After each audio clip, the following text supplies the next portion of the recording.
ও guys মানে চারিদিকে চাপাতি বাগান দেখা ছাড়া আমার একটা গানের কথা মনে হয়েছে, তো তোমরা একটা গানটা শোনাইতেছি, তোমরা শুনো আর আমিও গাইতেছি, তোমরা শুনতে থাকো। তাহলে গান চারিদিকে চাপাতি বাগানের মধ্যে যদি থাকি, গানটা কি গানটা ভাবতে পারি তোমরা তো জানতেই পারতেছো। তো জানতে পারলে তোমরা শুনো একটু।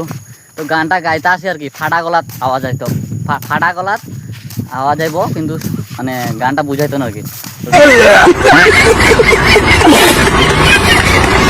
তো তোমরা শোনাইতেছি আর চাপাতি বাগানটার ভিউটার লাগে মজা মিলাইতেছি গানটার, যে চাপাতি বাগান আছে পিছনে, এই যে চাপাতি গাছ চারিদিকে তোরা গাইতেছি গানটা।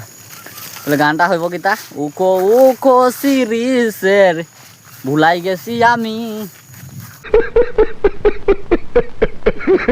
চা বাগানের গানটা আমি ভুলাই গেছি গা, গানটা ভুলাই গেছি গা গাছ। তো উখো উখো সিরিজের যে চলে যায়, না না না না। कौन है ये लोग, कहां से आते हैं?